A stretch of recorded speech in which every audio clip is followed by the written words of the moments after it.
Mesdames et messieurs, bonjour. Traditionnellement, comme cela se fait toujours, je suis contraint, je suis obligé, comme d'habitude, de remercier l'association et de remercier son président pour son amitié et pour la confiance qu'il m'honore, puisqu'il est toujours un peu étrange pour des personnes comme moi d'offrir sa parole et d'exercer devant un public nombreux. C'est toujours un peu étrange. Et de fait, aujourd'hui, je vais vous présenter un sujet que j'ai intitulé « La spirale des esprits » ou « farandole de la vie ». Un sujet qui, en principe, dure 1h30 environ, mais je n'arrive jamais à tenir cet horaire. Par conséquent, je vais vous poser une question. Que souhaitez-vous privilégier aujourd'hui, la conférence ou la séance médiumnique? Bon, je connais la réponse. Je vais donc essayer de vous présenter mon sujet aussi court que possible, dans sa version courte en quelque sorte. C'est une version d'1h15.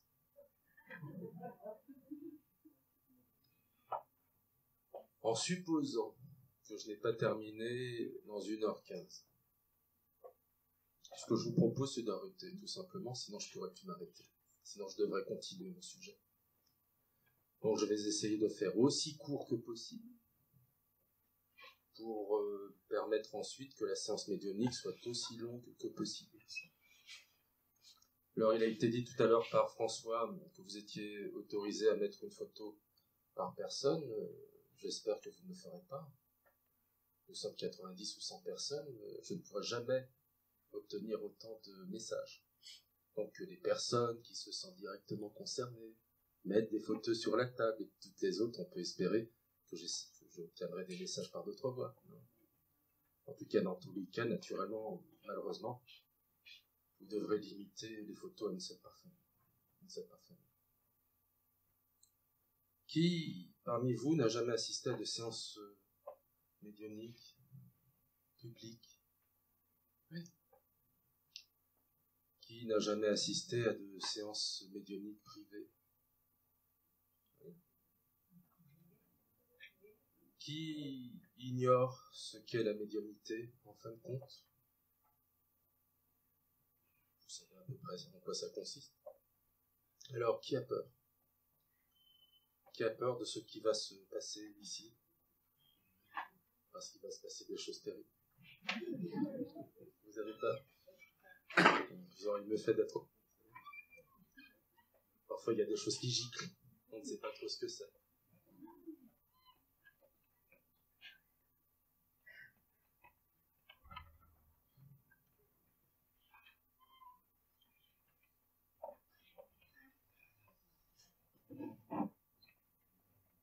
La médiumnité, telle qu'elle est exercée dans ces associations de l'accompagnement au deuil, n'a rien de spectaculaire, en fin de compte. Ce sont des médiumnités qui, la plupart du temps, sont de type intuitif, à inspiration, c'est-à-dire que le médium répète ce qui le traverse. Il n'y a rien de vraiment plus spectaculaire que cela. Ce qu'il y a peut-être parfois de spectaculaire, ce sont dans le fait qu'on puisse reconnaître ses défunts et qu'on puisse à nouveau percevoir qu'ils sont vivants. Mais ne vous attendez pas à un grand spectacle, ça ne sera pas le cas. Notre après-midi va se dérouler de la façon suivante. Je vais vous présenter ce sujet, qui va durer ce temps de 1h15. Il y aura ensuite une pause, et enfin la séance médiumnique, à proprement dite, qui nous entraînera vraisemblablement jusqu'à 18h30, 19h.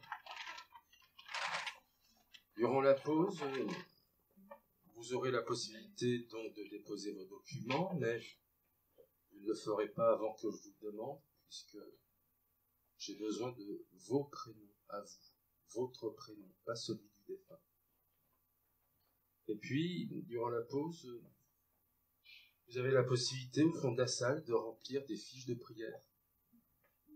Je pratique la prière, et j'apprécie la pratiquer en groupe. Je crois que la prière est véritablement un langage. Et de fait, à la fin de la séance, vers 18h30 ou 19h, nous aurons l'occasion, tous ensemble, de citer les prénoms que vous aurez écrits sur ces feuilles. Et, comme le disait François, d'espérer qu'une sorte d'égrégore, qu'une sorte de pensée magnifique, remplie de ces prénoms, de ces identités, viendra de l'autre côté Dieu, les bons esprits, que sais-je encore. En tout cas, souhaitons que nos prières puissent aider les personnes auxquelles vous songerez. Ce sont des prières qui s'intéresseront non seulement aux personnes incarnées, aux personnes en chair, les personnes qui vivent sur terre, dans un corps, vos proches, vos amis, ça peut être vous, si vous pensez que vous avez besoin de prière, d'un soutien psychologique, spirituel, d'un soutien énergétique, naturellement, pensez à vous, pensez à moi. Et puis, les prières s'intéresseront aussi à vos défunts, aux personnes désincarnées, hors chair, des personnes qui n'ont plus le véhicule terrestre pour exercer leur intelligence, leur sensibilité, des âmes désincarnées, et ça peut être aussi bien des proches, des amis, des personnes connues ou inconnues. Si parmi vous des personnes sont sensibles à la paix dans le monde, prions pour la paix dans le monde. Si des personnes sont sensibles pour les animaux, prions pour les animaux, etc., etc. N'hésitez pas à profiter de ce moment véritablement pour penser à ceux et à celles auxquels habituellement on ne songe pas assez. Y a-t-il parmi vous des personnes qui ont des questions avant que nous commencions ?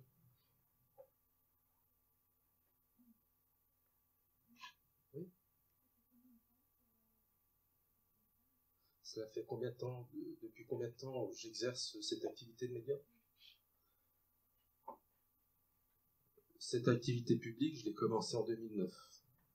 Mais depuis la fin des années 80, 89 ou 90, je suis dans une recherche spirituelle, ou plus exactement spiritualiste. J'ai contribué aux travaux d'une structure spirit, d'un groupe spirit, avec lequel, durant plus de 15 ans, j'ai, en plus de la théorie, tenté de la confronter à la pratique. De telle sorte que, aujourd'hui, je ne suis pas un médium professionnel, je refuse de l'être. Je crois que la médiumnité devrait être offerte à l'humanité. Alors je n'ai rien contre les médiums professionnels, ça chacun fait ce qu'il veut. Mais il me semble qu'il est important de contribuer à la réformation dont notre monde a besoin. Et il me semble que l'un des moyens les plus efficaces, ça peut être la révélation de la bonne nouvelle, comme disaient les évangélistes. Je pense qu'il est important que nous puissions enfin admettre que nous sommes des êtres éternels et que nous ne projetons pas. Donc, dans la mesure du possible, j'essaie de le faire gracieusement. Et les médiums qui viennent ici, d'une certaine façon, le font aussi bénévolement, vous savez. Ce sont souvent des professionnels, disons que le lendemain, ils peuvent pratiquer des consultations privées et demander des tarifs. Je pratique des consultations privées, mais j'accepte un don. C'est une question de conscience. Le fait, c'est que je ne suis pas devenu médium exactement par choix. J'ai commencé à exercer la médiumnité aux alentours de 22 ans. Mais je l'ai fait avec reculons parce que j'ai toujours préféré, je préfère encore l'étude plutôt qu'à la médiumnité. Simplement, pendant de nombreuses années, j'étais assez mauvais conférencier, je dois dire. Et je trouvais que je n'arrivais pas à atteindre mes objectifs simplement en évoquant la vie après la mort. J'ai commis quelques erreurs, quelques maladresses d'ailleurs. Et simplement, à un certain moment, j'ai commencé, grâce à la pratique, grâce aux médiumnités que je pratiquais, je suis à l'origine un médium psychographe, c'est-à-dire un médium qui reçoit le message par écriture. J'ai réalisé que dans les faits, dans le témoignage des esprits, il y avait parfois des contradictions avec la littérature. De telle sorte qu'il ne faut jamais prendre au premier degré tout ce que nous disons. Il y a toujours un décalage entre la théorie, ce que les auteurs veulent bien nous dire de ce qu'ils savent, de ce qu'ils croient, de ce qu'ils imaginent, ça va, et la pratique. Et la pratique, le contact avec les esprits, m'a permis de prendre un certain recul, par exemple, vis-à-vis du suicide, vis-à-vis de notre identité d'être spirituel. De tradition spirite, je suis adepte du spiritisme. Et le spiritisme, il faut le comprendre comme une recherche, une étude de la vie après la mort, non pas comme un jeu. Je ne m'adonne pas du tout aux tables tournantes, à ce genre de conneries. Le spiritisme en tant que science, et philosophie spirituelle et morale spirituelle,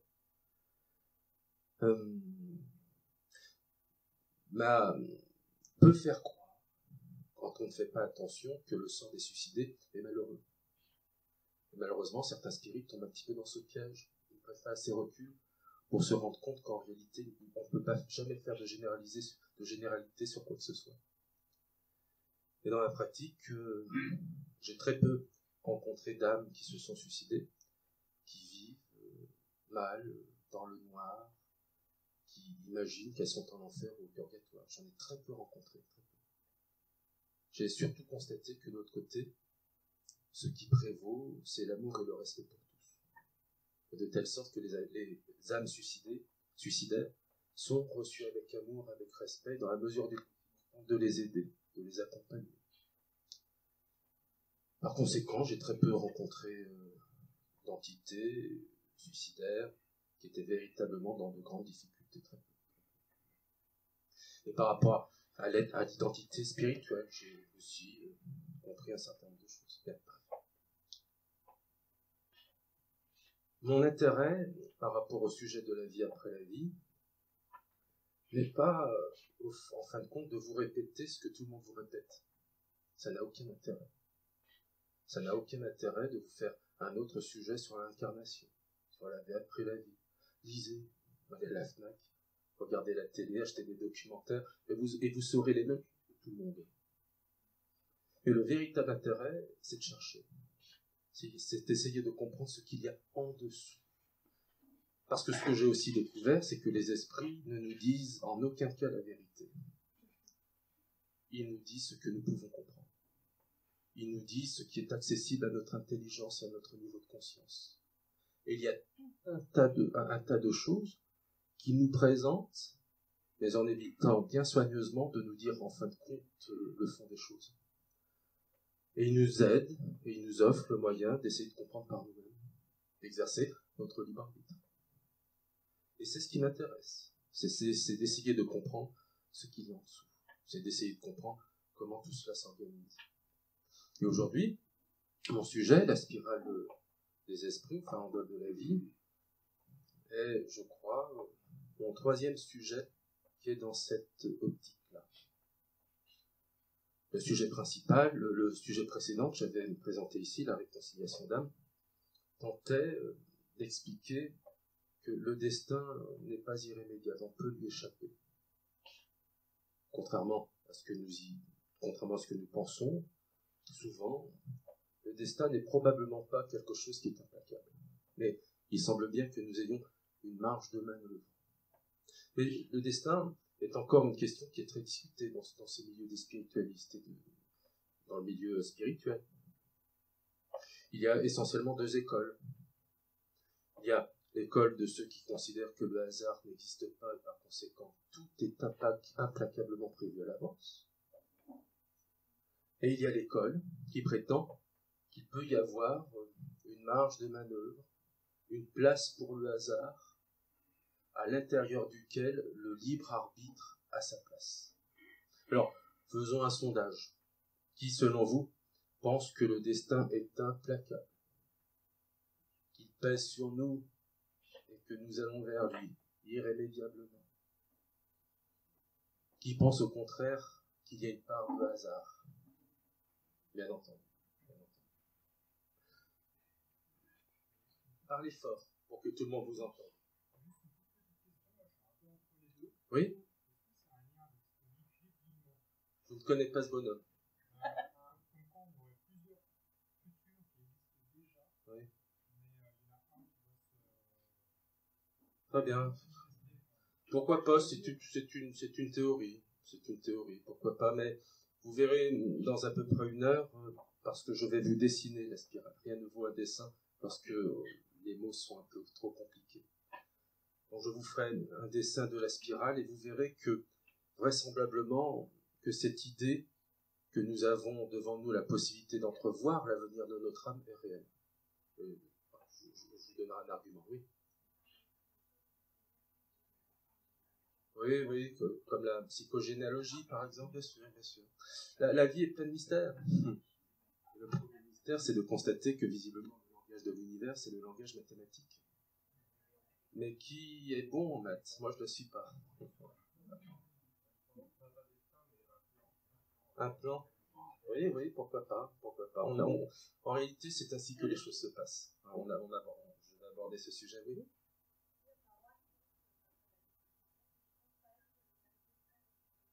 Oui, bien sûr, bien sûr.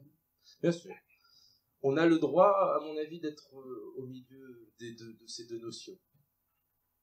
Et s'arranger, en fin de compte, avec sa propre conscience et avec ce que la vie nous offre. La vie est parfois, pour certaines personnes, tellement difficile qu'elles considèrent que la vie est implacable. Tandis que d'autres ont une telle marge de liberté, la richesse, la santé, le bonheur, qu'elles peuvent dire « j'ai mon libre arbitre ». Donc c'est d'abord une question de conscience, n'est-ce pas? Disons que la réconciliation d'âme était une technique, puisque je l'emploie auprès de mes consultants, est une technique, dans la mesure du possible, à tenter de revenir sur les pas de son destin. Mais auparavant, avant d'aborder ce thème-là, je vais donc vous présenter mon sujet et le construire devant vous.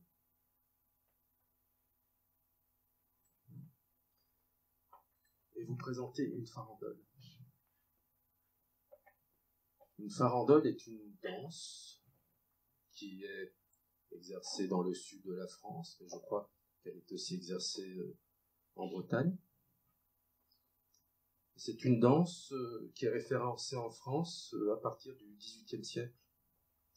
Alors étymologiquement, on ne sait pas ce que ça signifie, farandole. Il y a différentes interprétations. Mais l'idée est que la farandole est une danse qui crée un mouvement. Un mouvement entre les danseurs qui sont attachés entre eux. Et ce mouvement peut former des cercles ou, comme ici, on le voit très bien, peut former une spirale. Or, il se trouve que cette danse, cette représentation spiralée, est représentée depuis des millénaires dans différentes cultures dans notre monde. De telle sorte que la spirale a représenté culturellement, pour toutes sortes de cultures, un lien avec la spiritualité, un lien avec la création, mais aussi un lien avec la vie et la mort. Alors, la spirale, dans différentes cultures, on l'a représentée ici, par exemple. C'est un peu trop faible pour vous, je crois.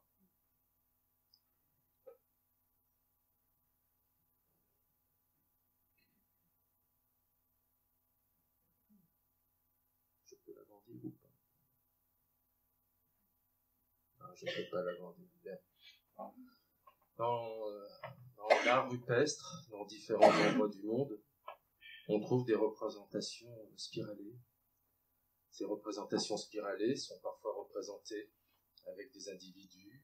Et là, exceptionnellement, vous ne le voyez pas, mais je vais vous décrire, on voit un personnage qui est muni d'une sorte de corne, et au bout de son bras, il y a cette spirale qui irradie en quelque sorte, et elle irradie devant des animaux. Il semble bien que ce soit un bouc, et ici un chien.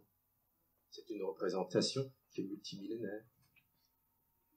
Mais on trouve ces représentations spiralées, ici par exemple, en Italie, une double spirale. Chez les Celtes, il y avait le triskel, vous vous souvenez? C'est un ensemble de 3 spirales que je n'ai pas dans mes documents. Et par ailleurs, dans d'autres endroits de la Terre, il y a eu cette idée que la spirale pouvait éventuellement avoir un lien, je vous le répète, avec la vie et la mort. Et le lien était simple à faire, il était évident, puisque dans la nature, il y a énormément d'objets qui sont représentés, qui sont construits, structurés autour d'une spirale. Il y a, par exemple, tout simplement, ici le cœur d'un tournesol. Il y a le cœur d'une rose. Il y a encore dans d'autres plantes, ici un aloe, cette structure spiralée. En réalité, il s'agit d'une spirale hélicoïdale. Je crois. Pardon? Je parle de filles. Fibonacci, oui, bien sûr, bien sûr. Il y a donc dans la nature ces représentations qui sont tirées du naturel. Ici, il s'agit d'un chou romanesco. On le voit ici encore. Non seulement la spirale imprime la structure à des objets de la nature, au végétal, mais aussi aux animaux. Le règne animal est lui-même bien des fois structuré par cette forme hélicoïdale. Ici, c'est la coquille d'un escargot. Alors, pour faire vite, nous avons donc à nouveau ici le cœur d'une plante. Et nous avons ici cette coquille magnifique d'un escargot. Et comme vous le savez, il y a aussi des coquilles marines et qui ont cette forme-là très particulière. De telle sorte que dans les cultures humaines, il y a eu la tentation de récupérer cette forme et en faire parfois des bijoux, comme celui-ci. Tout tombait sous le sens. Non seulement, à notre échelle, nos aïeux ont vu cette forme grandir, apparaître devant eux, mais à une échelle encore plus grande, ils ont pu être aussi soumis à cette forme. Et aujourd'hui, à notre époque, on les voit mieux grâce aux satellites, mais dans la nature, il y a des événements climatiques qui donnent aussi à apercevoir cette forme spiralée. Il s'agit ici d'un ouragan, vu depuis un satellite. Cet ouragan, depuis la Terre, peut prendre cette forme. Et nos aïeux ont bien compris que c'était un objet de la nature doté d'une force incommensurable, destructrice, capable de renverser les terres. Ici, encore une tornade, dont la spirale est encore bien plus évidente. Il n'y a pas encore si longtemps, on ignorait que sur Terre, les courants marins subissaient aussi ces mouvements spiralés dont on a donné le nom de vortex. Au niveau de la Terre, lorsque des forces cosmologiques sont exercées sur les astres, et lorsqu'ils produisent ce genre d'interaction entre différentes matières, il s'agit ici de notre oxygène, de notre air, qui est en corrélation avec la Terre et la mer, on parle de vortex. Le vortex illustre une force, un mouvement.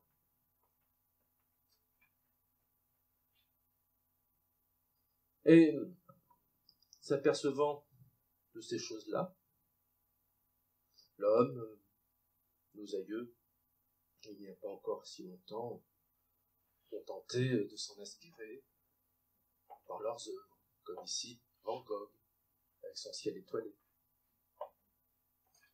Mais ce que l'on remarque, c'est que, quel que soit le plan ou le niveau auquel nous observons la nature, que ce soit le microcosme, c'est-à-dire le monde petit, ou il y a le monde cosmologique, le macrocosme, cette forme spiralée, cette spirale est représentée dans de nombreux états. Je vous ai montré des documents qui évoquent la spirale, ou plus exactement la spire, parce que la spirale, c'est une représentation en 2D. Ici, nous avons des spirales. Et lorsque la spirale se développe en 3D, alors ça devient une spire. Donc je devrais plutôt vous parler de spire lorsqu'il s'agit d'objets en 3D. Mais disons que par convention, je parlerai plutôt de spirale. Nous avons donc vu qu'autour de nous, toutes sortes d'objets subissent cette force, sont imprimés, structurés par cette force-là. Mais au point de vue microscopique, grâce à la science, on a pu constater que cette force, décidément, apparaît aussi par ailleurs, et notamment ici dans l'ADN. L'ADN est une double hélice. L'ADN est ce qui est la mémoire de notre corps. L'ADN est enrichi d'une mémoire reptilienne.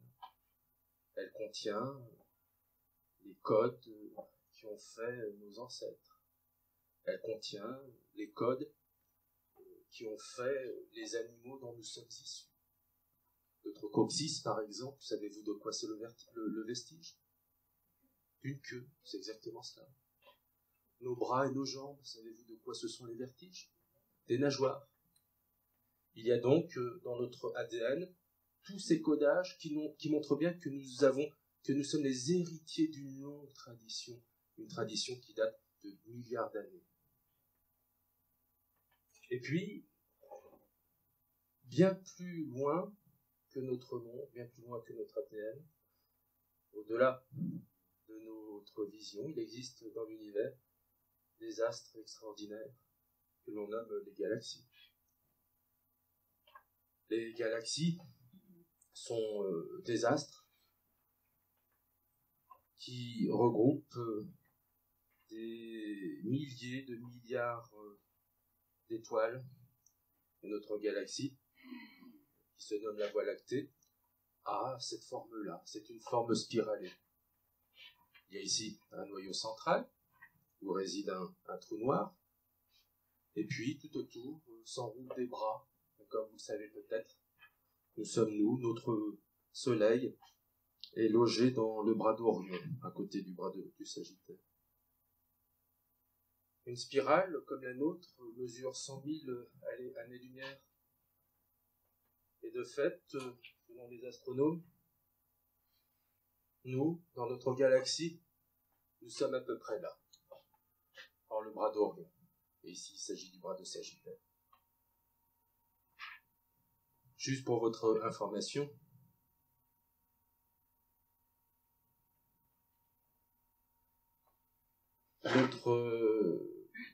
notre Soleil met à peu près 360 millions d'années à faire simplement un tour.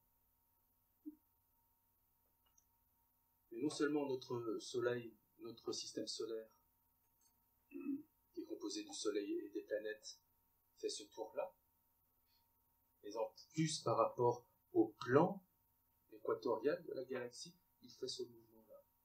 Il monte au-dessus du plan et il descend au-dessus du plan. Et cela demande, pour rejoindre le plan, à peu près 33 millions d'années. De telle sorte que nous observons là aussi un mouvement spiralé. Et nous avons eu l'habitude, à cause des Grecs anciens, notamment Pythagore, nous avons cru que notre monde se déplaçait dans l'espace d'une manière en quelque sorte rectiligne. Et grâce aux sciences, on sait maintenant que ce n'est pas vrai, puisque non seulement notre monde se déplace autour d'un axe, en descendant et en remontant le long du plan équatorien, mais en plus, en raison des forces gravitationnelles entre notre Soleil et les planètes qui l'entourent, notre système évolue dans l'espace de cette façon-là. Il tourne. C'est exactement la même chose que lorsqu'on tient quelqu'un et qu'ensemble on tourne. On ne tourne pas, la personne qui pivote ne tourne pas autour d'un axe, elle est légèrement en retrait pour pouvoir résister à la force qui fait éloigner l'autre personne. De telle sorte que cette force gravitationnelle, cette force spiralée, est visible partout dans l'univers. Or, il se trouve, si vous voulez, que les galaxies forment à peu près 85% des galaxies dans l'univers, d'après ce que l'on sait. On ne connaît que 4% de l'univers, ce que l'on voit. Et par conséquent, il est vraisemblable que cette force de rotation, puisque dans l'univers, vous l'avez remarqué, mais la rotation, le cercle, la bulle, sont représentés aussi partout. Cette force de rotation qui imprime tous les objets semble répondre à une loi mathématique. De telle sorte que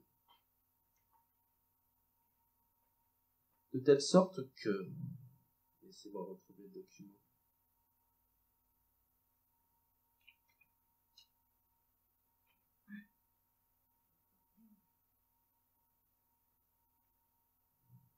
Alors, je ne sais pas trop. Et mon document ici, voilà, très bien. De telle sorte qu'en 1913, un mathématicien qui s'appelait Élie-Joseph Cartan a proposé un nouveau type de mathématiques susceptible d'expliquer certains mystères de l'espace-temps que les théories d'Albert Einstein ne pouvaient élucider à l'époque. En 1913, un mathématicien donc a trouvé une autre méthode pour améliorer les travaux d'Einstein. On a mené ensuite à d'autres réflexions. Un chercheur, par exemple, a énoncé que ces mouvements spiralés, tournants, correspondaient ou pouvaient s'appeler à un champ de torsion. La théorie est la suivante. Tout dans l'univers prendra un mouvement qui est imprimé par les atomes. Les électrons tournent autour des noyaux, ont un champ de spin, ont un spin, c'est-à-dire un sens de rotation. Et cela formerait, selon certains chercheurs, une force qui, s'ajoutant les unes aux autres, imprimerait dans l'univers ce mouvement spiralé, qui s'imprimerait alors dans tout ce qui est susceptible d'être structuré autour d'atomes, que ce soit des galaxies, ou bien que ce soit des objets aussi petits que notre ADN. De telle sorte que, mathématiquement, la spirale peut répondre idéalement d'une formule mathématique.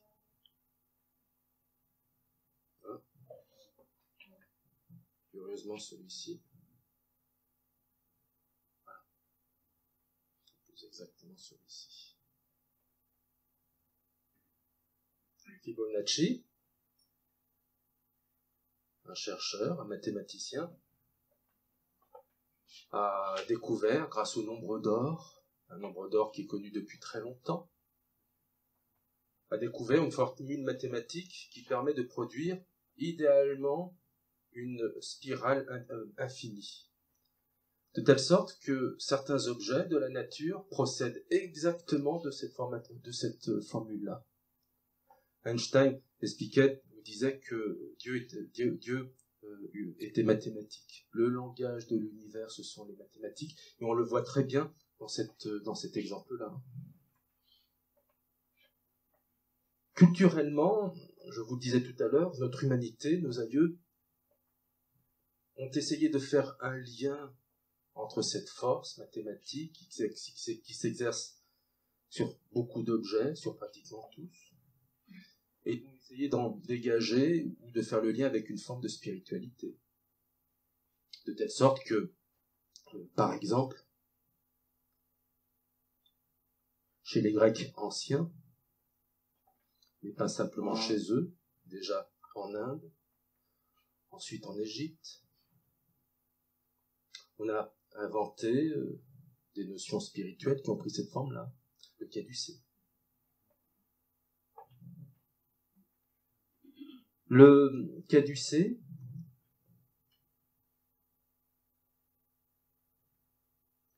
Le caducée est une figure extrêmement intéressante parce que spirituellement, elle est remplie de symboles, naturellement. Le premier symbole que l'on observe, c'est le serpent. le serpent, dans de très nombreuses civilisations, représente la vie. Dans la Bible, Ève est soumise au serpent, à la tentation. Mais on peut considérer que du point de vue symbolique, spirituel, Ève est simplement soumise au libre arbitre, à la tentation d'exercer son libre arbitre.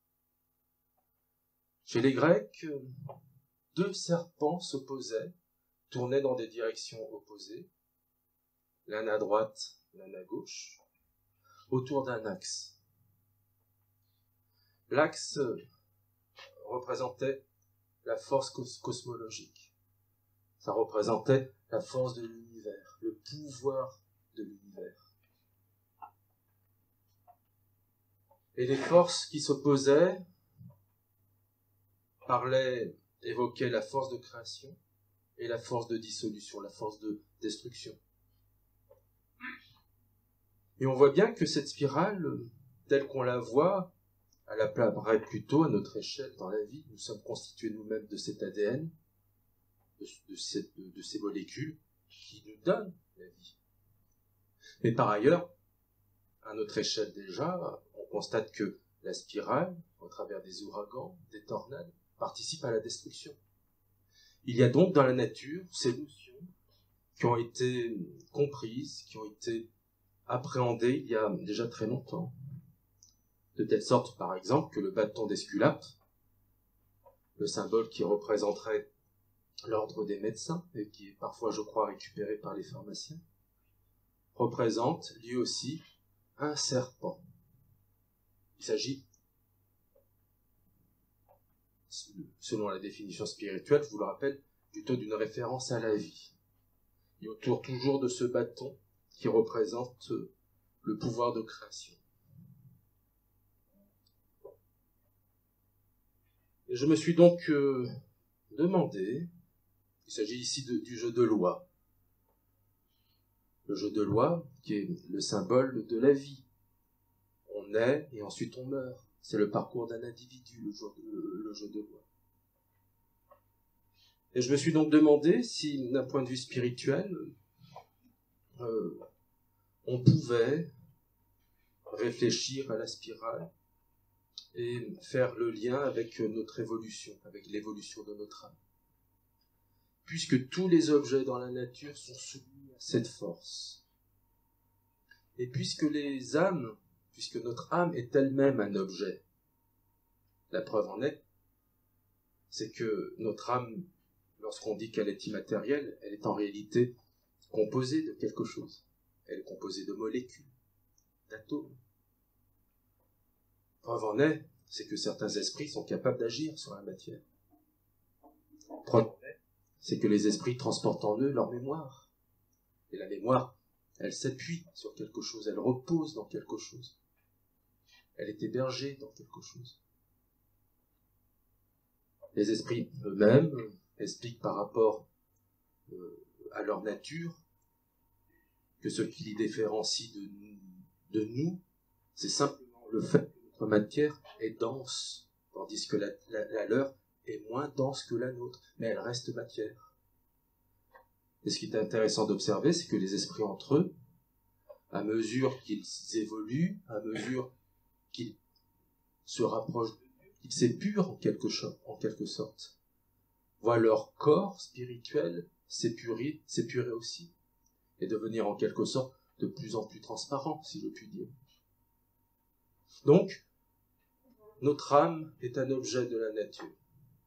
Et par conséquent, il me semble bien que cette force extraordinaire qui s'imprime dans tous les objets de la nature peuvent aussi exercer sur nous son pouvoir. Mais je me suis demandé dans quelle mesure elle pouvait s'exercer. Dans le corps physique, on l'a vu, cette spirale prend l'apparence de l'ADN et ça nous structure. Elle contient la mémoire, notre mémoire ancienne. Elle nous permet d'apparaître tel que nous sommes. Elle hérite aussi de la mémoire de nos parents et nous en ferons hériter nos enfants. Et notre mémoire, notre âme, elle, comment peut-elle se structurer? J'ai donc eu cette idée que symboliquement, au moins symboliquement, la spirale, l'influence de la spirale pouvait s'exercer d'une manière que je vais vous représenter maintenant. Je vais vous la dessiner.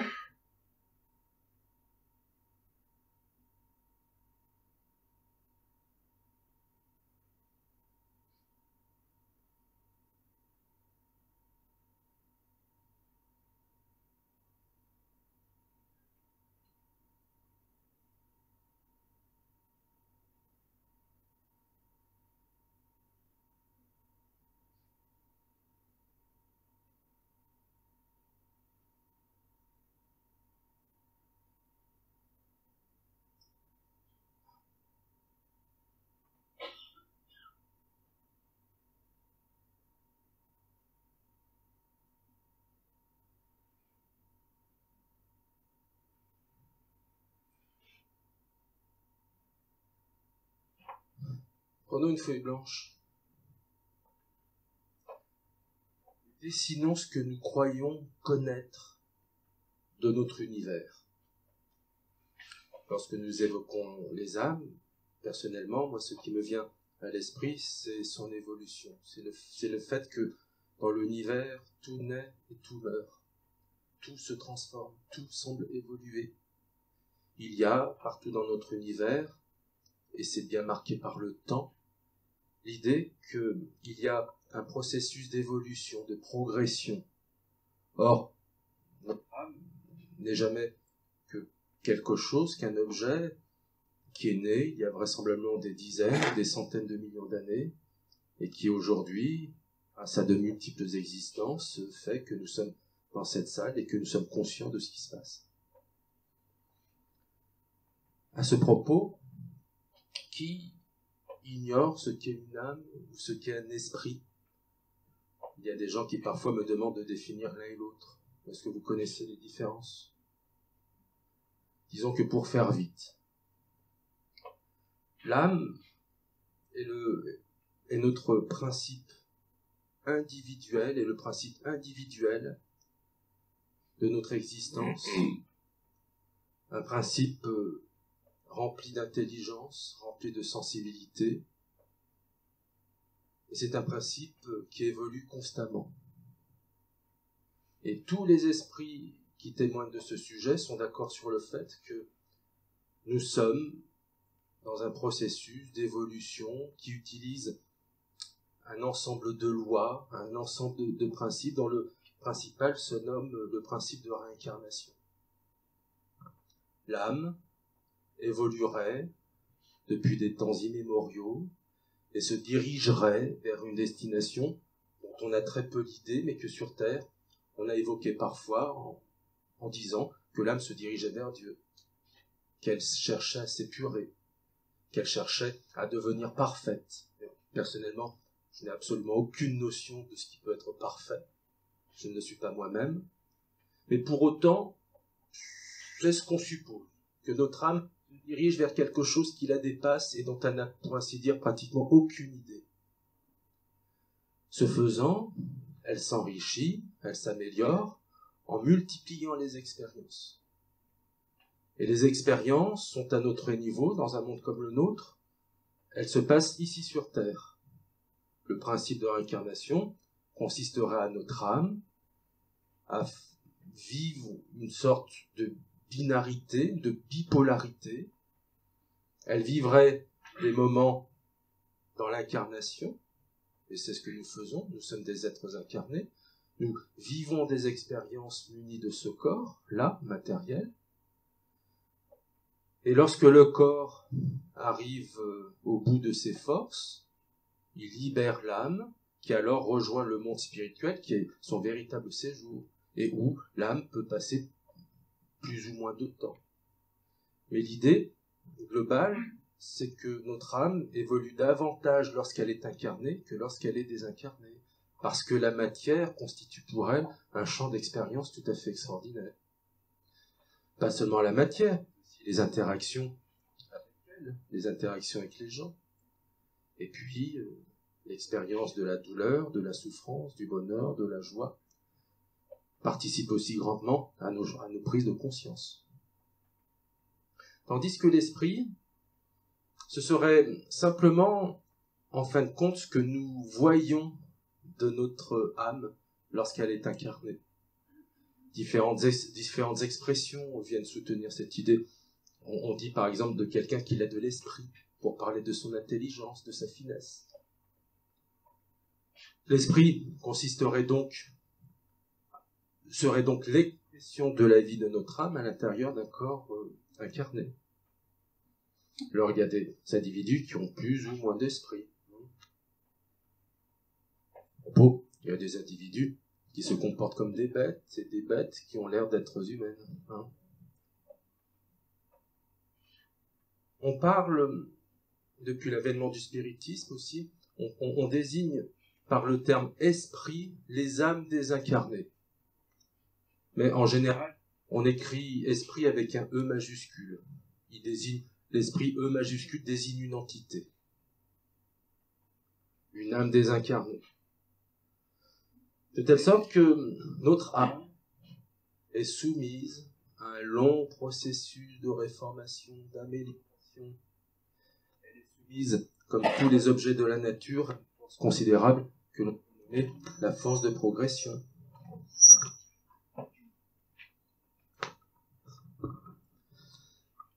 Que l'on peut nommer la force de progression.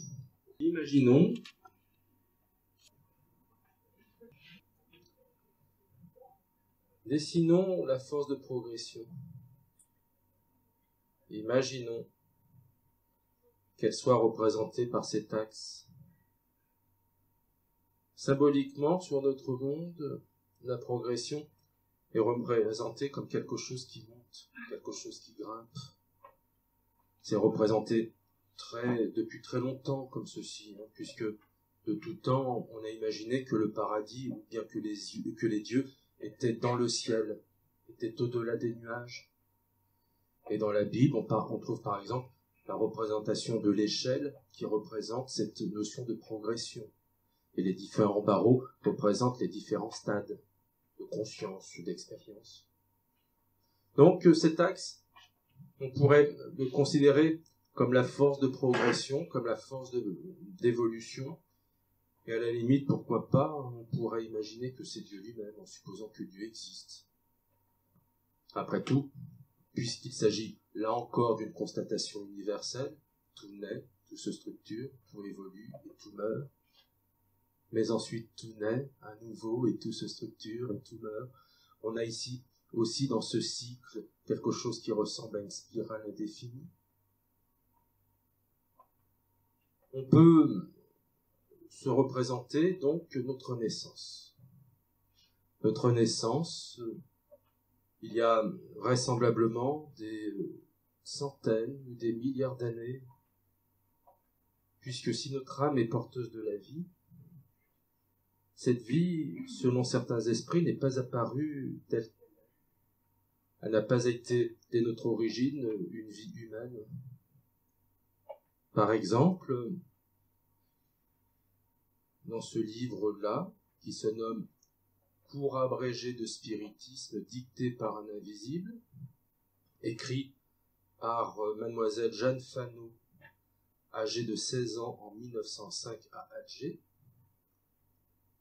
Cette jeune femme était médium et durant à peu près 3 mois, elle a reçu une 60aine de pages de la part d'un esprit qui se faisait appeler son ami invisible. Et celui-ci lui a dicté un certain nombre d'enseignements spirituels qui rejoint dans les très grandes lignes la plupart des autres enseignements des esprits jusqu'à présent.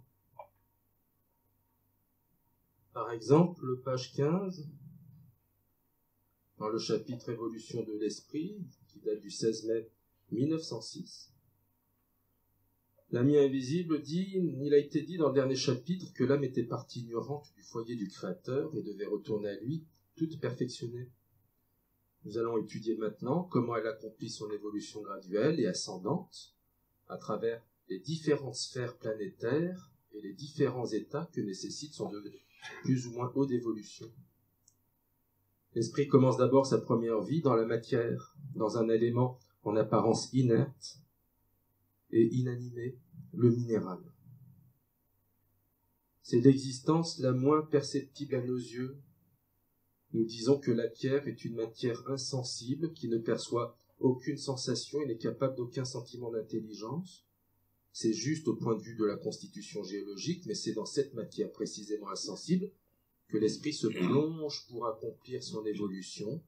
Il est là, endormi, insensible, en un mot, à l'état latent. Il gravit ensuite un premier pas en entrant dans le règne végétal.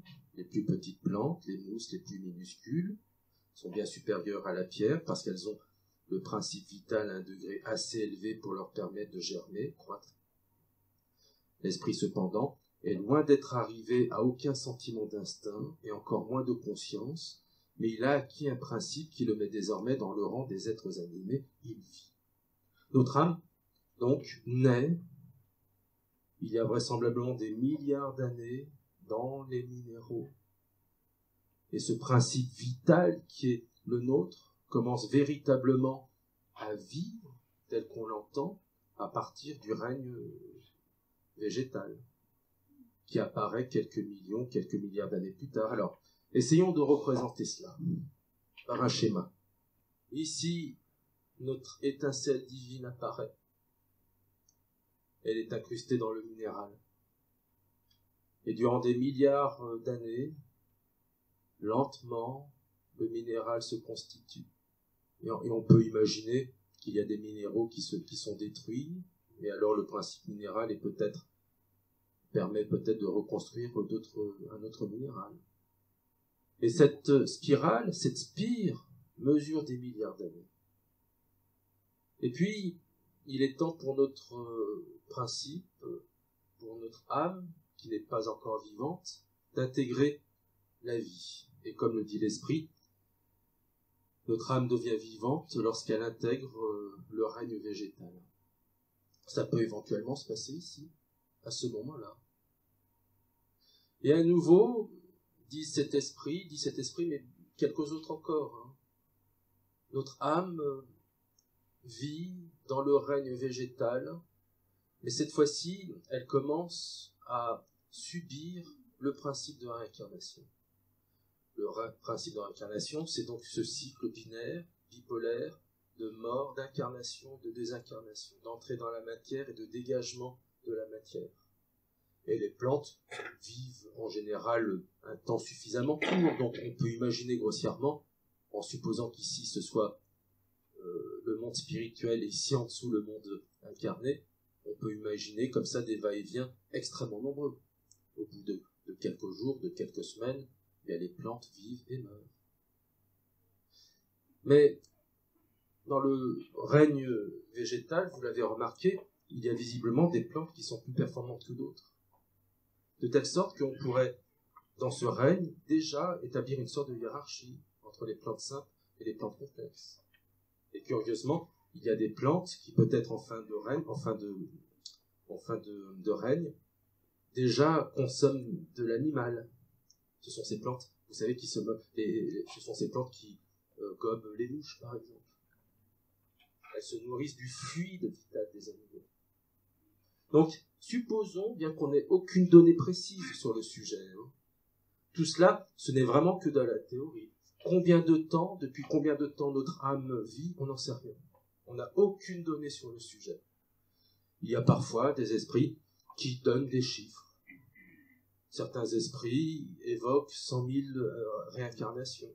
D'autres en évoquent une seule. D'autres en évoquent simplement une poignée. On n'en sait rien, on ne sait pas. Simplement, il y a une chose dont on est certain, c'est qu'une vie ne suffit pas pour être parfaite. Or, c'est bien ce qui nous oppose aux religions. Les religions considèrent que, avant de naître, nous n'étions rien. Dieu nous a créés de toutes pièces. Et les religions considèrent que nous avons eu une existence pour tenter de devenir quelqu'un de parfait, idéalement un saint. Mais dites-moi, ne voyez-vous pas une contradiction avec les apparentes injustices du monde ?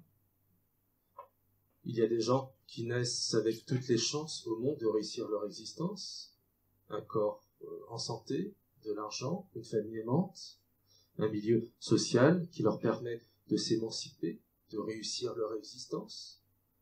Tandis que il y a, pour beaucoup d'entre nous, sur un monde comme le nôtre, beaucoup d'impossibilités pour parvenir à réussir sa vie quand on vit dans la pauvreté, dans la violence, lorsque, pour sauver sa peau et celle de ses proches, on est obligé de commettre des choses que la religion considère comme des péchés. Alors où est la vérité? La vérité, c'est que nous n'avons pas une seule existence pour devenir des êtres conscients et des êtres parfaits. Nous en avons une multitude. Mais combien, précisément, on n'en sait rien. Disons que, avec notre niveau de conscience, si on se compare à nos aïeux, si on se compare à ce que nos sociétés étaient seulement il y a 150 ans, on peut apercevoir des éléments de progrès. Les progrès sont évidents. La religion a pris de recul, mais en même temps, la religion autrefois avait un rôle social. Elle permettait aux familles, à certains garçons de devenir prêtres, aux filles de devenir religieuses, et elle permettait à ces gens de vivre, de survivre. Elle avait un rôle d'entraide.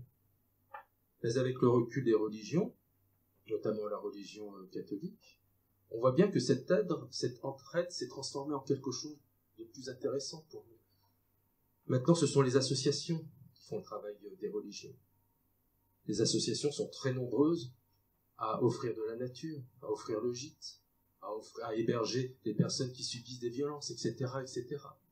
Il y a des associations comme celle-ci qui offrent le moyen aux personnes qui sont dans la peine, dans la mesure du possible, bien d'essayer de compenser leur peine par d'autres sentiments plus intéressants. Donc, je note personnellement des améliorations. Simplement, comme nous sommes des êtres éduqués, on s'aperçoit bien aussi que les anciens schémas de pouvoir ne sont plus possibles. Et on a alors à notre époque un problème avec le politique. Tout cela va être réglé, me semble-t-il, dans les siècles qui viennent. On réussira à régler tout cela. Mais pour autant, si on se fait une idée de ce que peut être la perfection, il me semble que personne n'a une idée parfaite, exacte de ce que ça peut être. On sait ce que ça peut être la justice parce qu'on connaît l'injustice. On connaît les choses relativement à d'autres choses.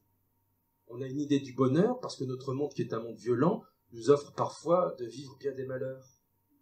Mais quant à savoir précisément ce que sera l'avenir de notre humanité, ou bien, comme certains esprits le disent, savoir comment nous vivrons dans des mondes supérieurs aux nôtres, c'est assez difficile, me semble-t-il. Quoi qu'il en soit, au bout d'un certain temps, notre âme, au travers du règne végétal, s'est suffisamment perfectionnée pour enfin intégrer un autre règne où, munie de toutes ses expériences, où, munie d'une sorte d'ADN spirituel, elle a réussi à se structurer, à prendre forme. Elle intègre enfin le règne animal. Et là, une fois encore, dans le règne animal, on observe une hiérarchie entre les animaux. Des animaux mus par des instincts extrêmement simples. Et de l'autre côté, des animaux qui ressembleraient presque à des humains si on leur donnait la parole. Personnellement, j'ai 5 chats chez moi. Je suis persuadé que s'ils avaient la parole, ils se comporteraient comme des gardements de 5 ans. Il y a, dans le règne animal, notamment, nous avons un cousin, le singe, qui est représenté par des sous-espèces que l'on nomme supérieures, telles que le gorille, l'orang-outan et le chimpanzé, ou le singe bonobo. Ce sont, parmi les singes, ceux qui ont dans leur ADN beaucoup de ressemblances avec le nôtre, mais qui ont aussi dans leur comportement individuel et social des ressemblances avec notre espèce. De telle sorte qu'il existe donc dans le règne animal toute une hiérarchie qui mène progressivement, vraisemblablement sur des millions d'années, là aussi on n'a aucun chiffre précis, qui amène notre âme à se perfectionner et à se rapprocher de notre humanité. Et là, les cycles d'incarnation sont aussi nombreux, puisque la plupart des animaux ne vivent pas aussi vieux que nous. Alors certains animaux vivent très vieux, comme certaines tortues, qui sont, paraît-il, multicentenaires. Mais il y a des insectes, il y a toutes sortes d'animaux dont la vie est éphémère.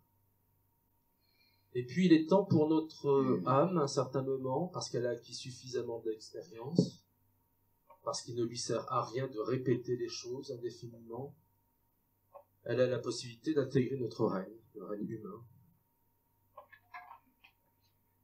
Et le règne humain,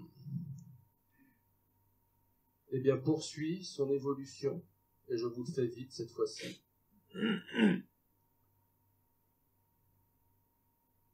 À l'intérieur du règne humain, il y a une progression qui l'amène jusqu'à la perfection, jusqu'au sommet de cette force d'évolution. La façon dont notre âme humaine évolue est tout à fait comparable aux autres règnes. Il s'agit de processus de réincarnation. L'incarnation dans la matière et puis de séjour plus ou moins long dans le règne, dans le monde spirituel. Ce qui est intéressant à observer, c'est que ce processus d'évolution utilise un certain nombre de forces bien connues. Mais il y a essentiellement deux forces, moi, qui m'intéressent et que j'ai envie d'évoquer avec vous aujourd'hui. C'est la force d'attraction, appelée aussi loi de synchronicité, et c'est la loi d'amour. De telle sorte que la loi d'amour, elle est vécue au début de notre humanité comme un instinct. On a besoin, pour que l'espèce continue, on a besoin de se reproduire. Et pour cela, on a ce sentiment d'amour qui nous fait sélectionner un conjoint et qui nous fait vouloir nous reproduire avec lui. Mais au fur et à mesure, on se rend bien compte que ce sentiment d'amour devient plus élaboré dans toutes sortes de civilisations, lorsque le couple, lorsque la notion de parenté, lorsque la notion d'amour a été, présentée, notamment au travers des arts, il y a eu une élaboration. Nous n'aimons pas à notre époque, vraisemblablement, comme nous aimions il y a plusieurs millénaires ou il y a quelques siècles. D'une part parce que notre vie est plus simple. Nous n'avons pas, vis-à-vis de nos enfants, exactement la même problématique qu'autrefois. Autrefois, la vie et la mort, nous la vivions quotidiennement. Nous savions ce qu'était la mort, puisque nos enfants ne survivaient pas forcément aux maladies, aux problèmes liés à la nature. Mais aujourd'hui, à notre époque, nous avons la chance, non seulement d'avoir une espérance de vie plus élevée, mais nous avons aussi la chance de pouvoir maintenir en vie nos enfants grâce au progrès de la science et grâce à notre société qui est très généreuse. Cela nous offre le moyen de vivre entre nous un rapport amoureux qui dépasse le simple cadre familial et qui réussit à s'étendre au-delà du cadre, au-delà des autres, qui s'étend vers les amis, qui s'étend vers les étrangers, de telle sorte que cet amour devient maintenant davantage un amour fraternel. On s'aime davantage les uns et les autres parce que nous savons que nous sommes tous des individus embarqués dans le même bateau, au travers d'associations, au travers de toutes sortes d'autres activités.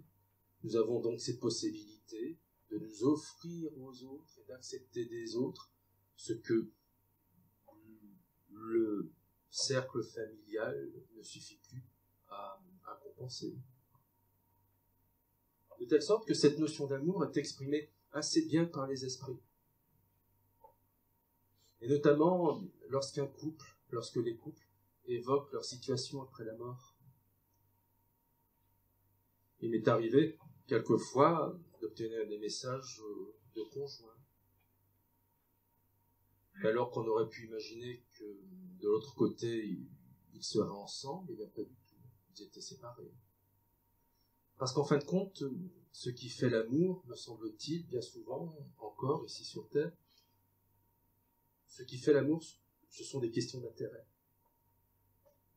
Pourquoi parfois aime-t-on notre conjoint?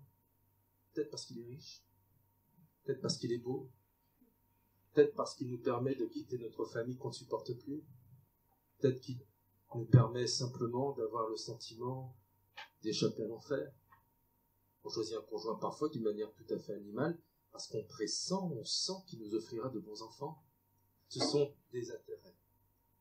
Et puis arrive le moment où les enfants partent, la richesse n'est plus la même, la beauté est fanée, il n'y a alors plus d'intérêt.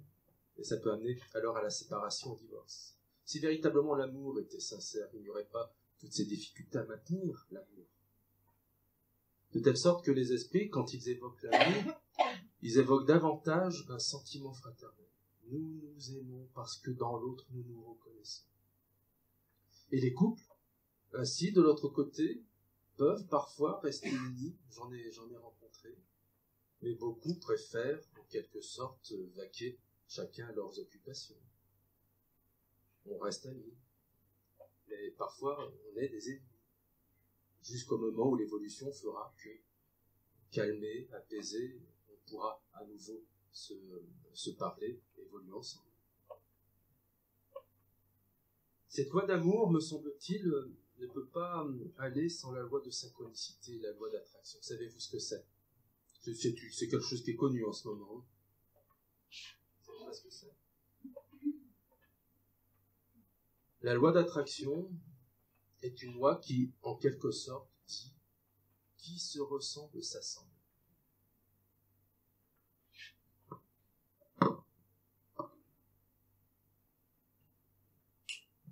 Du point de vue cosmologique, il existe des lois qui laissent penser que les astres entre eux, que la matière entre elles, répondent du même principe. C'est la loi de gravitation, la gravité, la loi nucléaire forte et la loi nucléaire faible.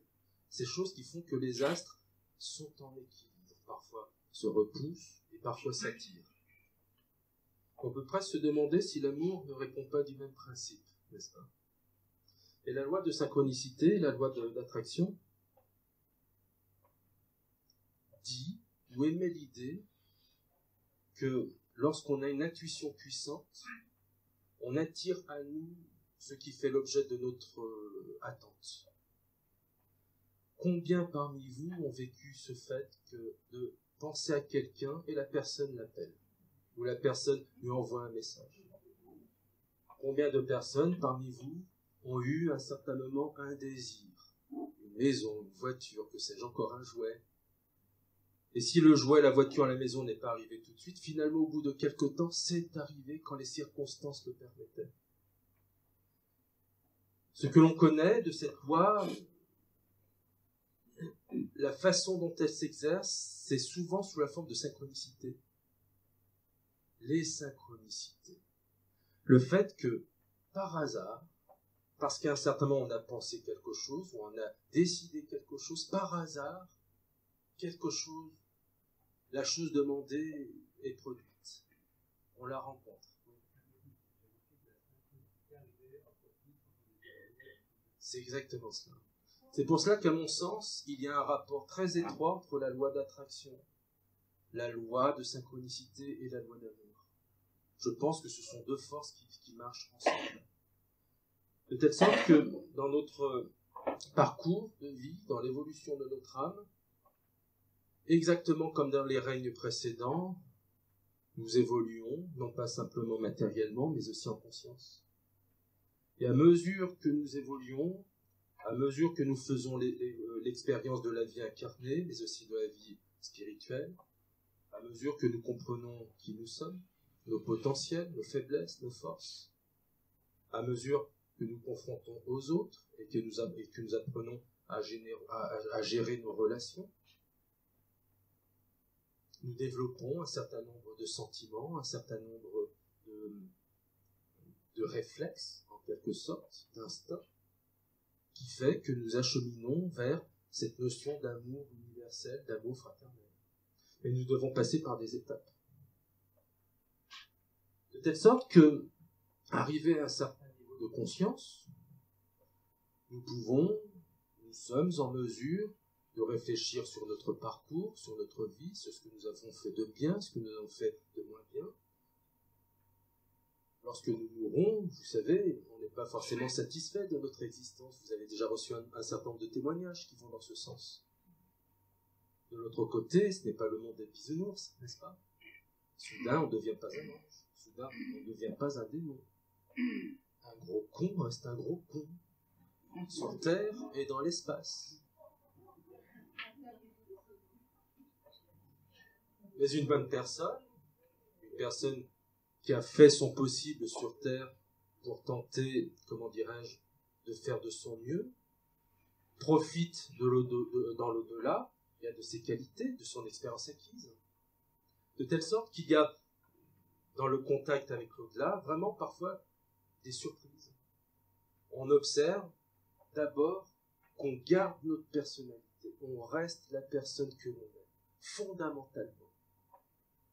Et en fonction de notre personnalité, en fonction de notre caractère, on le valorise grâce à ce que l'au-delà nous offre. Il est très clair qu'une personne élevée est en contact dans l'au-delà avec des personnes aussi élevées qu'elle, et elle lui permet de comprendre l'univers dans lequel elle vit, et elle lui permet d'avoir un certain regard, par exemple, sur ses vies passées. À partir d'un certain niveau de conscience, lorsqu'on meurt, lorsqu'on retourne dans le monde spirituel, on récupère plus ou moins le souvenir de nos existences passées. Alors on ne peut pas, paraît-il, retourner véritablement dans les règnes aussi loin, aussi profonds que le règne végétal ou animal, encore que certains chamans prétendent se souvenir de certaines de leurs vies animales.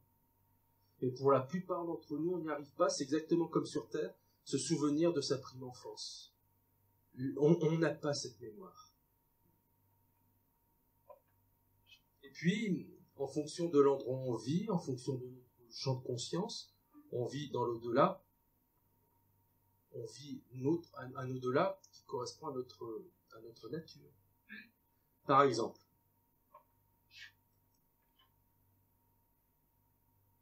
peut-être avant encore du temps, on a combien de temps devant nous? C'est terminé. C'est terminé. Encore 10 minutes.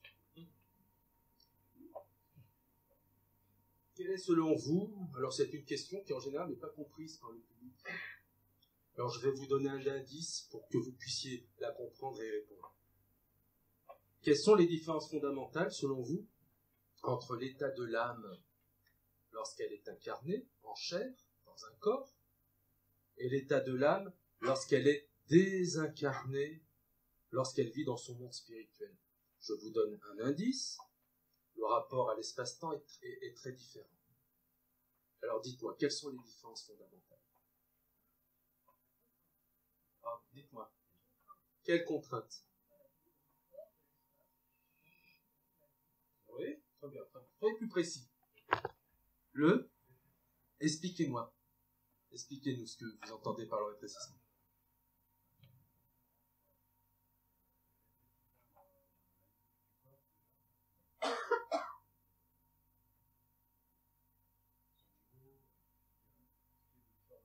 D'accord. Alors je résume votre pensée. L'âme, lorsqu'elle est désincarnée, a une dimension qui est bien plus large que lorsqu'elle est incarnée.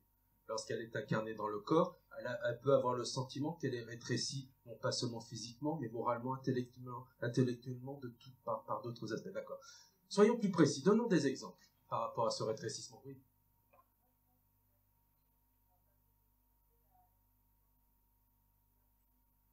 Dans quel sens? Pourquoi? Oui.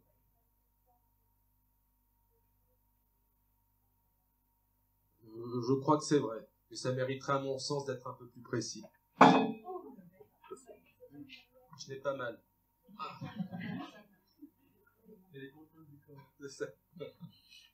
Oui. Ils ne sont plus dans le matériel. Il y a un rapport avec le matériel qui est très différent.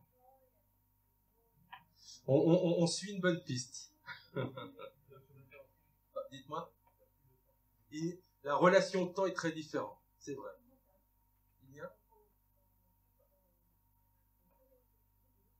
On communique avec les autres d'une autre façon. Ça mériterait d'être plus précis encore. On communique par la pensée. Au fond. Pardon ? Par exemple. C'est aussi la dualité. On vit la dualité, la fameuse dualité. Oui.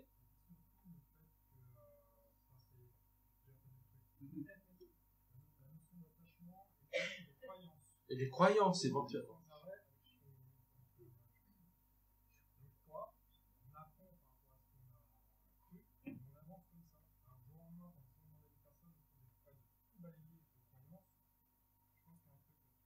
Probablement, oui.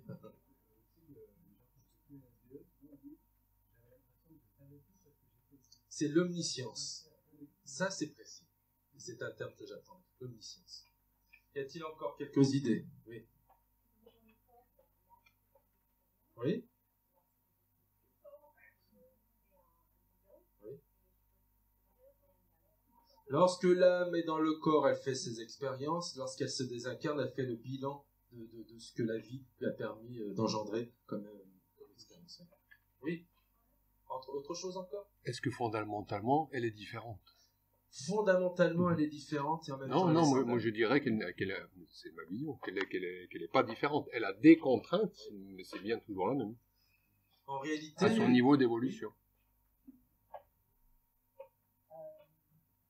Il y a la notion de la déconnexion quand on est incarné, oui. La notion d'être connecté à lui et d'être connecté lorsqu'on est désincarné. Il y a cette notion du grand tout. C'est effectivement l'un des aspects. Disons que dans les faits, pour être à peu près précis, les différences fondamentales résident dans le fait que lorsque notre âme est déconnectée, elle a d'abord de toute évidence un rapport avec l'espace-temps qui est très différent de celui qu'elle vit lorsqu'elle est dans un corps. Pour venir ici, j'ai mis 2 heures en voiture, c'est assez fatigant. Si j'étais esprit, par la simple pensée, je serais ici. Je ne suis pas soumis à la distance. Quand on est une âme, on parcourt des distances incommensurables sans être gêné par quoi que ce soit, alors que sur Terre, tout nous gêne. Il y a le rapport au temps. Le temps, ici, sur Terre, nous le vivons parce que nous sommes soumis à lui par toutes sortes de procédés. Il y a non seulement le fait que nous naissons, que nous évoluons et que nous mourons, nous vieillissons. Ce faisant, notre corps n'est pas le même. Il change constamment d'aspect et son rapport et sa santé se transforment. Elle évolue avec le temps.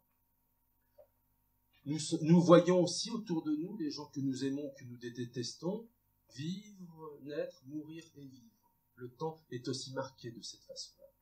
Non seulement il est marqué par les horloges, mais il est marqué par le monde dans lequel nous vivons, qui connaît 2 cycles, le jour et la nuit. Et durant la nuit, notre corps a besoin de se reposer. Nos organes internes, notre cerveau, vivent des cycles, vous savez, et ils ont besoin chaque nuit de se régénérer. Sans cela, on ne pourrait pas vivre, on deviendrait fou. Par conséquent, le temps est marqué par ces évidences-là.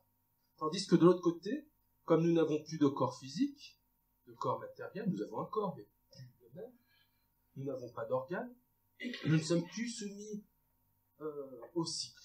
Nous pouvons parfaitement vivre de l'autre côté, dans un monde, sur un plan où il n'y a que du jour, où il n'y a aucune façon de marquer le temps de quelque façon que ce soit. Les gens avec lesquels on évolue, ce sont toujours les mêmes pendant des dizaines d'années et des siècles. Le temps est donc élastique. Il existe toujours, mais il n'est pas appréhendé de la même façon. Et c'est ce qui nous fait croire que le temps n'existe pas de l'autre côté. Alors qu'en réalité, il existe, il continue à exister. Ce qui nous fait croire qu'il n'existe pas, c'est le fait de pouvoir, quand on est esprit, c'est le fait de pouvoir retourner dans le passé, éventuellement dans le futur, d'entrevoir nos existences futures, par exemple. Personnellement, je n'y crois pas. Mais je crois que l'on peut retourner dans le passé par le souvenir, par la mémoire. De telle sorte que certaines personnes qui ont vécu des NDE, mais certains esprits aussi, l'expliquent assez bien, Ils expliquent que lorsque l'on meurt, visiblement, l'un de nos réflexes est en quelque sorte de faire un bilan de notre existence. Et ce bilan, il n'est pas simplement un bilan mémoriel. Non seulement on revit certains épisodes de notre vie qui ont été marquants, qui sont susceptibles de nous avoir questionnés. Non seulement on revoit les gens avec lesquels nous avons vécu ces moments, mais en plus, on sait ce que pensent ces gens. On sait ce qu'ils vivent. On est ces gens-là. De telle sorte qu'une partie de notre expérience consiste à comprendre en quoi nous avons réussi, en quoi nous avons échoué. J'ai en tête l'exemple, je crois, qui est donné par le père Brune dans son livre « Les morts nous parlent ». Un esprit se communique, l'esprit est un homme, il explique que dans sa vie c'était quelqu'un vraiment de prétentieux, quelqu'un qui avait le sentiment d'avoir tous les pouvoirs, et il se trouve qu'il a eu un accident sur l'autoroute, il est rentré dans une voiture. L'esprit explique, les voitures se sont garées sur le côté, moi j'avais envie de défoncer le conducteur, j'étais en colère, et j'ai vu sortir de la voiture devant moi une frêle jeune femme, et ben je l'ai disputée, j'ai exercé mon pouvoir sur elle. Et ce qu'il raconte, c'est encore une autre histoire. Il dit, malheureusement ou heureusement, ce que j'ai vécu, c'est ce que cette pauvre femme a vécu de son côté. Elle a été percutée par l'arrière, elle s'est mise sur le côté de l'autoroute, elle a eu peur, elle est sortie de la voiture en ayant peur, elle a vu arriver vers elle un grand gaillard qui voulait la taper, et de fait, ce que j'ai ressenti, c'est le pouvoir que j'ai exercé sur elle. Donc, notre bilan, on le fait aussi de cette façon-là. Donc, il y a un rapport avec l'espace et le temps. Mais, de l'autre côté, puisqu'on a vécu aussi longtemps, puisque nos existences, nos réincarnations sont si nombreuses, qu'est-ce qu'on retrouve de l'autre côté? Le souvenir de ces vies. Alors, qu'est-ce qu'on retrouve exactement? On retrouve le souvenir de nos expériences, de ce que nous avons appris. On retrouve le souvenir des gens que nous avons côtoyés, des différents rôles sociaux que l'on a occupés. On se souvient qu'on a été parents, qu'on a été enfants. On se souvient des sociétés qui ont été les nôtres. On est riche de tout cela lorsqu'on est esprit, enfin à partir d'un certain niveau de conscience. Et que reste-t-il lorsqu'on se réincarne? Rien. Qui se souvient de ses vies antérieures? À part quelques individus très rares. Qui se souvient qu'il a vécu autant d'existences, qu'il connaît autant de choses, qu'il a rencontré tellement de personnes et qu'il y a peut-être autour de lui des personnes qui ont constitué son entourage spirituel? Qui s'en souvient? Le fait, c'est que nous sommes amnésiques. Et c'est ce qui nous distingue. Lorsque nous sommes un être spirituel, nous avons cette mémoire. Et lorsque nous sommes un être matériel, incarné sur ce monde, nous sommes un être sans mémoire. Mais non seulement nous sommes un être amnésique, mais nous sommes aussi fondamentalement un être sans famille. De l'autre côté, nous ne vivons pas seuls, nous ne sommes pas jugés sur des nuages. Nous vivons avec d'autres esprits et nous formons ce que dans la littérature on appelle parfois des groupes d'âmes ou des familles d'âmes. Rappelez-vous cette grande loi dans l'univers qui se ressemble s'assemble. La loi d'attraction qui fait qu'on attire à soi les personnes qui nous correspondent ou qui répondent à nos attentes.